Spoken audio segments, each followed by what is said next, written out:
दोस्तों, Advika online classes Prayagraj के YouTube channel पे मैं आनंद आपका हार्दिक स्वागत करता हूं। आज हम लोग राजनीति शास्त्र के कुल 70 प्रश्नों को हल करेंगे, जो आपके आगे आने वाली परीक्षाओं के लिए अति महत्वपूर्ण साबित होंगे, जिसमें राजनीति शास्त्र से संबंधित प्रश्न पूछे जाते हैं। ठीक है, तो आइए देखते हैं आज का पहला प्रश्न। आज का पहला प्रश्न है, अरस्तु निम्न में से किस पुस्तक के लेखक हैं? ठीक है, अर्थात अरस्तु की पुस्तक पूछ रहा है इसमें, तो आप बताएंगे रिपब्लिक, ऑन लिबर्टी, लेवियाथन या पॉलिटिक्स। तो आप जानते हैं कि रिपब्लिक जो है प्लेटो ने लिखा है, ऑन लिबर्टी मिल की पुस्तक है, लेवियाथन हॉब्स ने लिखा है, जबकि पॉलिटिक्स अरस्तु की पुस्तक है। ठीक है, तो पॉलिटिक्स किसकी पुस्तक है? अरस्तु की। दूसरा प्रश्न है, राजनीति विज्ञान शक्ति का विज्ञान है, किसने कहा है? राजनीति विज्ञान को शक्ति का विज्ञान कौन कहेगा? ऑप्शन है कैटलिन, अरस्तु, सीले या लॉर्ड एक्टन। तो राजनीति विज्ञान को शक्ति का विज्ञान कहा है कैटलिन ने। ठीक है, अगला प्रश्न है, पोलिश शब्द किस भाषा का शब्द है? पोलिश शब्द किस भाषा का शब्द है? लैटिन, अंग्रेजी, यूनानी या फ्रेंच? जो पोलिश शब्द है ये आपका यूनानी शब्द है। ठीक है, ऑप्शन में ग्रीक भी रहेगा तो घबराना नहीं है, यूनानी को ही ग्रीक कहते हैं। ठीक, नेक्स्ट क्वेश्चन, रिपब्लिक पुस्तक के लेखक कौन है? अभी हमने बताया कि रिपब्लिक प्लेटो की पुस्तक है। नेक्स्ट है, राजनीति विज्ञान का जनक किसे माना जाता है? तो आप जानते हैं, बहुत ही अच्छा क्वेश्चन है, राजनीति विज्ञान का जनक किसे माना जाता है? अरस्तु को माना जाता है। अगला है, राजनीति विज्ञान का आरंभ और अंत राज्य के साथ होता है, किसने कहा? बहुत फेवरेट क्वेश्चन है, आयोग के बहुत ही फेवरेट क्वेश्चन है, लगभग हर साल आप देखेंगे इस क्वेश्चन को आया हुआ है। तो इसका आंसर है गार्नर। गार्नर ने कहा है कि राजनीति विज्ञान का आरंभ और अंत राज्य के साथ ही होता है। नेक्स्ट क्वेश्चन है, किसके अनुसार राजनीति प्रभाव और प्रभावशाली का अध्ययन है? ठीक है, फिर से देखेंगे कौन कहता है कि राजनीति प्रभाव और प्रभावशाली का अध्ययन है। ठीक है, तो ये स्टेटमेंट है लॉसवेल का, याद रखिएगा। प्रभाव और प्रभावशाली का अध्ययन कौन कहता है? राजनीतिक प्रभाव, लॉसवेल कहता है। नेक्स्ट है, किसे आधुनिक राजनीति का पिता कहा जाता है? आधुनिक राजनीति, ठीक है, तो आधुनिक राजनीति का पिता कहा जाता है मैकियावेली को। नवा प्रश्न है, अरस्तु के अनुसार मनुष्य कैसा प्राणी है? ठीक है, अरस्तु के अनुसार मनुष्य कैसा प्राणी है? जंगली है, सामाजिक है, बर्बर है या अशिक्षित है? तो अरस्तु, आपको पता है कि अरस्तु मनुष्य को सामाजिक प्राणी मानते हैं। ठीक है, 10वां प्रश्न है,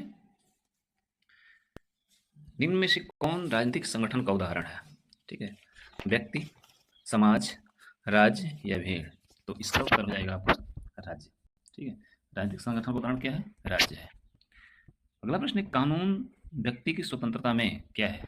बाधक है, बाधक नहीं है, ए और बी दोनों सही है या दोनों गलत है? तो देखेंगे कि कानून व्यक्ति की स्वतंत्रता में कहीं कहीं बाधक भी होता है और कहीं कहीं सहायक भी होता है। ठीक है, तो इसका आंसर हो जाएगा दोनों सही है। अगला प्रश्न है, राजनीति विज्ञान को सर्वव्यापी विज्ञान किसने कहा है? ठीक है, राजनीति विज्ञान को सर्वव्यापी विज्ञान कौन कहेगा? तो अरस्तु कहेंगे। ठीक है, इसमें कोई कंफ्यूजन नहीं होना चाहिए। अरस्तु का गुरु कौन है? ये तो आसान क्वेश्चन है, अरस्तु के गुरु कौन है? सोक्रेट्स। ठीक है, व्यवहारवादी क्रांति का जन्म कब हुआ? एक अच्छा क्वेश्चन है, व्यवहारवादी क्रांति का कब जन्म हुआ? आपने पढ़ा है 1919, 1939, 1945 या 1962। तो इसका सही आंसर हो जाएगा 1962। ठीक है, हमारा अगला प्रश्न है, आधुनिक राजनीतिक वैज्ञानिक किसे कहा जाता है? ठीक है, प्लेटो, अरस्तु, डेविड स्टर्न या गार्नर? एक अच्छा क्वेश्चन है आपके लिए, जो हमेशा परीक्षाओं में पूछा गया है। तो आधुनिक राजनीतिक वैज्ञानिक, ठीक है, देख लीजिएगा, आधुनिक राजनीतिक वैज्ञानिक कहा जाता है डेविड स्टर्न को। किसे कहा जाता है? डेविड स्टर्न को। ठीक है, नेक्स्ट है, अपने नवीनतम अर्थ में राजनीति किसका अध्ययन है? एक अच्छा क्वेश्चन, अपने नवीनतम अर्थ में राजनीति किसका अध्ययन है? राज्य का, शासन का, सत्ता का या राज्य शासन एवं सत्ता? तीनों का अध्ययन है। ठीक है, राज्य शासन और सत्ता तीनों का अध्ययन है। किसने कहा राज्य जीवन के लिए बना है किंतु अच्छे जीवन के लिए चला आ रहा है? एक अच्छा स्टेटमेंट है।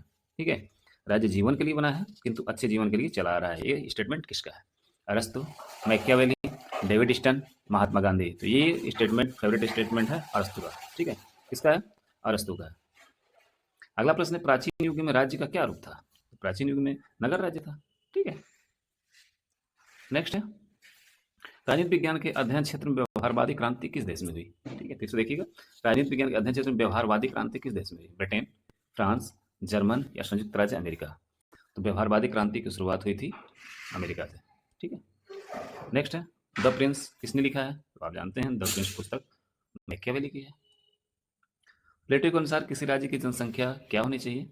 आपको पता है प्लेटो ने राज्य की एक जनसंख्या 50-40 निर्धारित की थी। ठीक है, कितना निर्धारित की थी? 50-40। नेक्स्ट, राजनीति विज्ञान की प्रकृति क्या है? राजनीति विज्ञान कला है या राजनीति विज्ञान विज्ञान है? ये ए और बी दोनों, इनमें से कोई नहीं, तो दोनों सही होगा। राजनीति विज्ञान कला और विज्ञान दोनों है। अगला प्रश्न है 23वां प्रश्न, प्रिंसिपल ऑफ पॉलिटिकल इकोनॉमी का लेखक कौन है? ठीक है, तो प्रिंसिपल ऑफ पॉलिटिकल इकोनॉमी मिल की पुस्तक है। बहुत ही फेवरेट क्वेश्चन है ये आयोग का, इसको ध्यान से देख लीजिएगा। अगला प्रश्न है, किसने कहा यदि हमारे पूर्वजों ने प्राणी वैज्ञानिक तरीके से सोचा, हम मनोवैज्ञानिक तरीके से सोचते हैं? ठीक है, तो देखिएगा, यदि हमारे पूर्वजों ने प्राणी वैज्ञानिक तरीके से सोचा तो हम मनोवैज्ञानिक तरीके से सोचते हैं। यह कथन किसका है? ई बार्कर, लीकॉक, सिले या लॉस्की का? तो ये कथन है लीकॉक का, इसको याद कर लीजिएगा, ये क्वेश्चन पूछा जा सकता है। किसने समाज वैज्ञानिक दृष्टिकोण से राजनीति का अध्ययन किया? समाज वैज्ञानिक दृष्टिकोण से राजनीति का अध्ययन करने वाले विचारक का नाम बताइए। मैकाइवर, लॉसवेल, बार्कर या ब्राइस? तो इसका सही उत्तर हो जाएगा आपका लॉसवेल। ठीक है, कौन हो जाएगा? लॉसवेल। किसे सत्ता का सिद्धांतकार माना जाता है? चलिए बताइए, सत्ता का सिद्धांतकार किसे माना जाता है? प्लेटो, अरस्तु, हॉब्स या लॉक? तो इसका सही उत्तर हो जाएगा हॉब्स। हॉब्स को सत्ता का सिद्धांतकार माना जाता है। चलिए अगला प्रश्न देखिए, किसे व्यवहारवादी क्रांति का प्रणेता कहा जाता है? ठीक है, अगला प्रश्न है 27वां, किसे व्यवहारवादी क्रांति का प्रणेता माना जाता है? ब्राइस, चार्ल्स मॉरियम, ईस्टन या जॉन डेवी? तो व्यवहारवादी क्रांति का प्रणेता माना जाता है ईस्टन को। किसे माना जाता है? ईस्टन को माना जाता है। ठीक है, अगला प्रश्न है, मॉडर्न डेमोक्रेसीज नामक पुस्तक किसने लिखा है? तो मॉडर्न डेमोक्रेसी आप जानते हैं ब्राइस की पुस्तक। किसकी पुस्तक है? ब्राइस की है। नेक्स्ट है, किसी उत्तर व्यवहारवादी अवधारणा की शुरुआत किसने की थी? तो उत्तर व्यवहारवादी अवधारणा की शुरुआत ईस्टन ने ही की थी। किसने की थी? ईस्टन ने की थी। नेक्स्ट है, किसने व्यवहारवादी राजनीति को छद्म या नकली राजनीति कहकर उसकी निंदा की थी? अर्थात जो व्यवहारवादी राजनीति है, किसने नकली राजनीति कहा उसको? ठीक है, ये आपको बताना है। नकली राजनीति कौन कहेगा? ऑप्शन है स्ट्रॉस, क्रिश्चियन बे, आई बर्लिन या रॉस? तो व्यवहारवादी राजनीति को छद्म या नकली राजनीति कहा था क्रिश्चियन बे ने। ठीक है, याद रखिएगा। अगला प्रश्न है आपका, शक्ति पृथक्करण सिद्धांत किसकी देन है? तो बहुत आसान क्वेश्चन है, शक्ति पृथक्करण सिद्धांत किसने दिया था? मॉन्टेस्क्यू ने दिया था। अगला प्रश्न है, theory and practice of modern government किसकी रचना है? ठीक है, बहुत अच्छा क्वेश्चन है ये, कई बार क्वेश्चन पूछा जा चुका है कि theory and practice of modern government किसने लिखा है? तो ये पुस्तक है हरमन फाइनर की। ठीक है, फाइनर पुस्तक याद रखिएगा। यूटोपिया किसने लिखा है? ये भी कई बार पूछा हुआ क्वेश्चन है, तो थॉमस मोर की है यूटोपिया। ठीक है, किसके मतानुसार राज्य मानव का बृहद रूप है? ये तो आयोग का बहुत ही फेवरेट क्वेश्चन है, कई बार पूछा गया, पिछले पेपर से उठाकर देखिए, पूछा गया किसने कहा है कि राज्य मानव का ही बृहद रूप है? तो प्लेटो का है। ठीक है, राष्ट्र के दैवी उत्पत्ति सिद्धांत का समर्थन किसने किया है? तो दैवी उत्पत्ति का सिद्धांत, ये भी कई बार आया हुआ क्वेश्चन है, जेम्स प्रथम ने। ठीक है, 36वां प्रश्न है, किसने समान इच्छा के सिद्धांत को प्रतिपादित किया था? तो आप जानते हैं जनरल विल की थियरी जो दी थी रूसो ने दी थी। ठीक है, रूसो ने। किसका नाम राज्य की उत्पत्ति के सामाजिक समझौता सिद्धांत से जुड़ा हुआ है? हॉब्स, लॉक, रूसो, तीनों का नाम है, आप जानते हैं, तो हो जाएगा इनमें से सभी। लेवियाथन किसने लिखा है? तो आप जानते ही हैं, मैंने पहले ही बताया कि लेवियाथन किसकी है? हॉब्स की है। ओपेनहाइमर ने राज्य की उत्पत्ति किस सिद्धांत का समर्थन किया? ठीक है, ये प्रश्न पूछा है कि ओपेनहाइमर जो है राज्य की उत्पत्ति के किस सिद्धांत का समर्थन किया है? दैव उत्पत्ति का सिद्धांत, शक्ति सिद्धांत, सामाजिक समझौते का सिद्धांत या इनमें से कोई नहीं? तो आपका उत्तर हो जाएगा दैव उत्पत्ति का सिद्धांत। ओपेनहाइमर ने किसके साथ समर्थन किया है? दैव उत्पत्ति के सिद्धांत का समर्थन किया है। अगला है, two treatises of civil government किसने लिखा है? बहुत ही अच्छा क्वेश्चन है, कई बार आया हुआ क्वेश्चन है। Two treatises of civil government लिखा है लॉक ने। किसने लिखा है? लॉक ने। जो समझौता किया था ना इसने। किस तत्व के अभाव में बिहार को राष्ट्र नहीं कहा जा सकता है? हाँ देखिए, तो किसी भी राज्य को राष्ट्र कहने के लिए जो सबसे महत्वपूर्ण है वो है समप्रभुता। बिहार की पश्चिम प्रभुता नहीं है। ठीक है, संप्रभुता किसमें निवास करती है? राष्ट्र राज्य में। कानूनी संप्रभुता का समर्थक कौन है? ठीक है, कानूनी संप्रभुता का समर्थक ऑस्टिन है। अगला स्टेटमेंट है, कानून संप्रभु का ही आदेश है, किसने कहा? तो ये भी कहेंगे ऑस्टिन। ऑस्टिन है, हाँ ऑस्टिन है ऑप्शन में।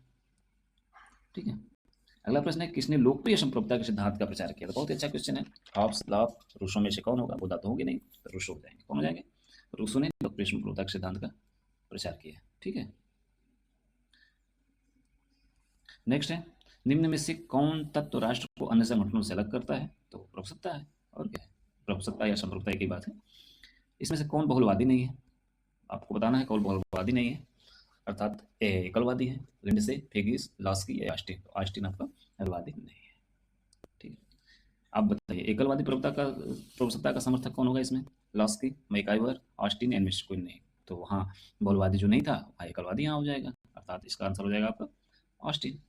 ठीक है, मॉडर्न स्टेट किसने लिखा है बताइए तो, आप बताइए मॉडर्न स्टेट किसने लिखा है? पार्कर ने, ग्रीस, मैकाइवर या लॉस्की? तो मॉडर्न स्टेट किसकी पुस्तक है? मैकाइवर की है, एकदम सही। चलिए देखिए, ये भी बहुत अच्छा क्वेश्चन है, कई बार पूछा हुआ क्वेश्चन है। लेक्चर्स ऑन जूरिस्प्रूडेंस किसने लिखा है? ठीक है, ऑस्टिन, बोंदा, गिलक्राइस्ट या डायसी? बताइए बताइए तो, लेक्चर्स ऑन जूरिस्प्रूडेंस किसने लिखा है? ये पुस्तक है ऑस्टिन की। ठीक है, किसकी? ऑस्टिन की है। कानून का शासन, रूल ऑफ लॉ की अवधारणा किसने प्रतिपादित की थी? ठीक है, तो आप बताएंगे कानून की का शासन की अवधारणा किसने प्रतिपादित की थी? एबी डायसी, लिंडसे, फॉलेट या फिगिस? तो लिंडसे, फॉलेट, फिगिस है ही नहीं, कुछ क्वेश्चन जो है आप ऑप्शन से हल कर सकते हैं, एबी डायसी है। ठीक है, डायसी हो जाएंगे, क्योंकि इन तीनों का नाम तो ऐसे ही नहीं है, आता है कभी इस मायने में। तो रूल ऑफ लॉ की अवधारणा डायसी की हो जाएगी। देखिए अगला पुस्तक पूछा है, अ ग्रामर ऑफ पॉलिटिक्स किसने लिखा है? बताइए, कई बार आया वो क्वेश्चन है, अ ग्रामर ऑफ पॉलिटिक्स किसने लिखा है? तो ग्रामर ऑफ पॉलिटिक्स लॉस्की की पुस्तक। ठीक है, बोधा की पुस्तक पूछ दिया है यहाँ पे, बोधा द्वारा लिखी गई रचना का नाम बात बताइए। बताइए, पॉलिटिक्स, रिपब्लिक, लेवियाथन या ऑन सॉवरेंटी? तो आप तीनों पुस्तक बता ही दिए हैं, एक पुस्तक जो नहीं बताए वही बोधा की है, तो आप बता दीजिए, वो हो जाएगी ऑन सॉवरेंटी। ठीक है, स्वतंत्रता के बारे में किसका दृष्टिकोण नकारात्मक है? अर्थात नकारात्मक स्वतंत्रता का समर्थक यहाँ पूछ रहा है कौन है? मिल व ग्रीन, मिल व हाइक, हाइक वलास्की, लास्की और बारकर? तो इसका उत्तर हो जाएगा मिल और हायक, मिल और हायक। नेक्स्ट है, ऑन लिबर्टी किसने लिखा है? तो मैंने शुरू में ही बता दिया था पहले प्रश्न में, ऑन लिबर्टी किसने लिखा है? ग्रीन, जेएस मिल, लॉस्की या हायक? तो इसका उत्तर हो जाएगा जेएस मिल। ठीक है, नेक्स्ट क्वेश्चन है, कौन स्वतंत्रता की सकारात्मक अवधारणा का समर्थक नहीं है? ठीक है, लॉस्की, हॉबहाउस, बारकर या हायक? ठीक, तो इसका उत्तर हो जाएगा हायक। पिछले क्वेश्चन से इसका आंसर आप निकाल सकते हैं, हायक। हाँ, ये देखिए आयोग का बहुत फेवरेट क्वेश्चन, कई बार आया हुआ, ये तो कोई गलत नहीं करेगा। किसने कहा मनुष्य स्वतंत्र रूप से जन्म लेता है लेकिन हर जगह वो बंधनों में जकड़ा हुआ है? मिल, लास्की, ग्रीन या रूसो? ये किसका है? सब लोग जानते हैं, रूसो का है। वोट देने का अधिकार किस स्वतंत्रता से संबंधित? बहुत अच्छा क्वेश्चन, बताइए। वोट देने का अधिकार, चुनना और चुना जाना, सामाजिक, आर्थिक, राजनीतिक, अप्राकृतिक? तो ये है आपका राजनीतिक अधिकार है। कैसा अधिकार है? राजनीतिक अधिकार। किसने फ्रीडम फ्रॉम फियर नामक पुस्तक लिखी है? बहुत अच्छा क्वेश्चन, फ्रीडम फ्रॉम फियर, क्या कर लीजिए, फ्रीडम फॉर फियर पुस्तक किसने लिखा है? तो ये पुस्तक लिखी है ऑन सान सू की। ठीक है, जो म्यांमार की राजनीतिज्ञ है। ठीक है, अगला है, दास कैपिटल किसने लिखा है? चलिए देखते हैं, दास कैपिटल किसने लिखा है? मार्क्स, हिगल, सीले या हॉब्स? दास कैपिटल किसकी पुस्तक है? मार्क्स की है। ठीक है, अगला प्रश्न है, निम्न में से कौन स्वतंत्रता के सकारात्मक पहलू का समर्थक है? ठीक, अतः सकारात्मक स्वतंत्रता का समर्थक बताना है आपको। लास्की, मैकाइवर, ए और बी दोनों, इनमें से कोई नहीं थी, ये दोनों है, दोनों सकारात्मक स्वतंत्रता की बात करते हैं। ठीक है, नेक्स्ट है, भारतीय संविधान के अनुच्छेद 19 में कितने प्रकार की स्वतंत्रता का उल्लेख हुआ है? 3, 4, 6 या 7? बताइए। तो 19 में 6 प्रकार की स्वतंत्रता का उल्लेख हुआ है। अगला प्रश्न है, जहां कानून नहीं वहां स्वतंत्रता नहीं, किसने कहा है? बताइए, जहां कानून नहीं वहां स्वतंत्रता नहीं। लॉक, हॉब्स, मार्क्स या सीले? बताइए कौन होगा इसमें? तो इसका सही उत्तर हो जाएगा आपका लॉक। क्या हो जाएगा? लॉक। अगला है, लिबर्टी या स्वतंत्रता शब्द लैटिन भाषा किस शब्द से बना है? लाबेर या लाइबर, लिबरल, लिटरेसी या इनमें से कोई नहीं? तो जो लिबर्टी शब्द है या लाइबर से बना है, LIBER। ठीक है, यहाँ भी दिया हुआ है। ठीक, किसने कहा स्वतंत्रता केवल वर्ग विहीन समाज में ही संभव है? ठीक है, जहाँ किसी प्रकार का वर्ग नहीं होगा वहीं हम स्वतंत्र होंगे। तो अगर ऐसा क्वेश्चन आया तो एकदम आंख बंद करके आप मारेंगे कार्ल मार्क्स। ठीक, वर्ग विहीन समाज की बात यही करते ही है। ठीक, कानून के समक्ष समानता समता भारतीय संविधान के किस अनुच्छेद में दिया गया है? बहुत अच्छे, कानून की समक्ष समता भारतीय संविधान किस अनुच्छेद में दिया गया है? बताइए, 14, 15, 16 या 17? 14 में है। ठीक है, इसमें 14 में है। अगला प्रश्न है, स्वतंत्रता और समानता को पूरक किसने माना है? बताइए, रूसो, लास्की, मैकाइवर या इनमें से सभी? स्वतंत्रता और समानता को पूरक या एक सिक्के का दो पहलू मानेंगे आपके मैकाइवर।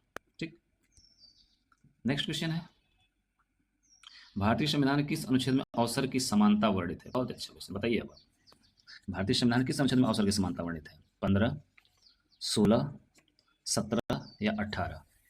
तो 17 तो होगा नहीं, अस्पृश्यता का अंत, 18 होगा नहीं, उपाधियों का अंत, तो अब आप बताइए 15 में होगा कि 16 में होगा? तो अनुच्छेद 16 में आपकी समानता वर्णित है, अवसर की समानता वर्णित है। ठीक है, नो डाउट। न्याय का सिद्धांत नामक पुस्तक किसने लिखा है? ठीक है, थ्योरी ऑफ जस्टिस, अगर इंग्लिश में कहें तो थ्योरी ऑफ जस्टिस किसने लिखा है? ऑप्शन है ऑस्टिन, रॉल्स, डायसी या बेंथम। बताइए, बहुत अच्छा क्वेश्चन है, फेवरेट क्वेश्चन है आयोग का। तो थ्योरी ऑफ जस्टिस लिखा है रॉल्स ने। ठीक, नो डाउट। अगला है, वितरणात्मक न्याय की नींव किसने रखी? Who laid the foundation of distributive justice? Hobbes, Bentham, अरस्तु या मैकियावेली? तो इसका उत्तर हो जाएगा आपका अरस्तु। ठीक है, और आज का 17वां और आखिरी प्रश्न है, निम्न में से किस व्यवस्था में न्याय नहीं हो सकता है? न्याय नहीं हो सकता है प्रश्न है, थोड़ा सा ध्यान से पढ़ेंगे आप। राजतंत्र नहीं हो सकता है न्याय, बिल्कुल नहीं हो सकता राजतंत्र में। कुलीन तंत्र, इसमें न्याय कहाँ हो पाएगा कुलीन तंत्र में। अधिनायक तंत्र अर्थात डिक्टेटरशिप में तो बिल्कुल न्याय की उम्मीद ही मत करिए। तो इनमें से सभी हो जाएगा, इसका आंसर क्या हो जाएगा? इनमें से सभी, अर्थात इनमें से किसी भी व्यवस्था में न्याय नहीं हो सकता, न्याय की संभावना ही नहीं है। ठीक है, तो ये थे आज आके 70 क्वेश्चन जो BSBE द्वारा क्लास 11th की त्रैमासिक या क्वार्टरली परीक्षा में पूछे गए प्रश्न है, जो आगामी आने वाली उन सभी परीक्षाओं के लिए महत्वपूर्ण है जिन पे राजनीतिक शास्त्र से संबंधित प्रश्न पूछे जाएंगे। ठीक है, तो आज के लिए इतना ही। अगली कड़ी में हम लेके आएंगे और ऐसे ही महत्वपूर्ण प्रश्नों को। तब तक के लिए हंसते रहिए, मुस्कुराते रहिए और अपना ख्याल रखिए। धन्यवाद।